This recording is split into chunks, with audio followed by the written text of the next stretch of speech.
A longtime city councillor's future is in question after the OPP laid charges against him and an outgoing city councillor under the Municipal Elections Act. I'm Christina Howard in South Etobicoke, where Mark Grimes was just re-elected for his 5th term in office.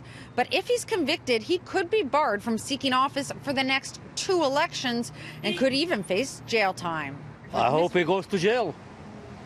And why is that? Well, because he's no good. Problem with making. According to the OPP, the charges relate to the 2014 election and financial statements made by Grimes and soon-to-be former councillor Justin Di Ciano. So does this have to do with the allegations with the developers funding their polling?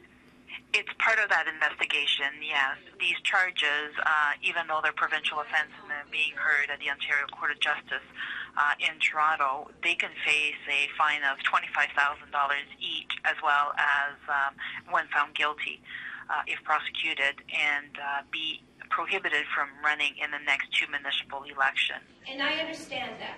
The allegations appear to be that a developer paid for polling on behalf of the then candidates and that those expenses weren't disclosed.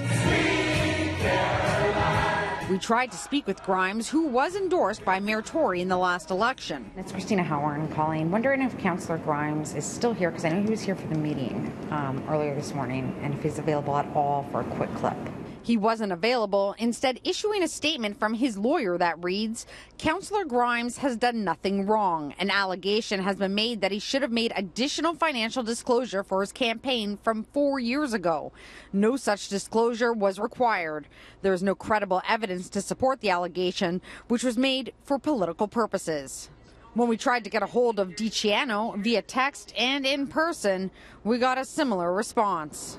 It's voicemail. That's what we're getting, is voicemail for the Councillor Di Ciano's office. In a statement, his lawyer says, our client looks forward to setting the record straight on any alleged clerical errors in his 2014 campaign expense return. The real offense here is the extraordinary waste of scarce government resources spent chasing down minor alleged oversights regarding a long-forgotten municipal election campaign. On the item? Tory declined comment because the matter is currently before the courts, but residents of Etobicoke weren't shy about voicing their opinion. He should step down because it's not a good look for him. Okay, what about you? Yeah, it's not a good look for Etobicoke. Yeah, if he's being charged with something, yeah, you don't want anybody in there that's done something wrong. You want somebody that's reliable and that's trustworthy.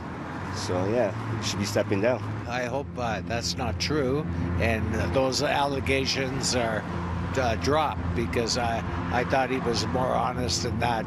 I went to high school with him, and he's a nice guy. Now, a spokesperson for the city clerk's office say they will leave it up to the courts to determine Grimes' suitability for office. But if he is convicted, he could face up to 6 months in jail or $25,000 fine. Both men are expected to appear in court on December 19th. In Etobicoke, near the Mimico GO station, Christina Howard, City News.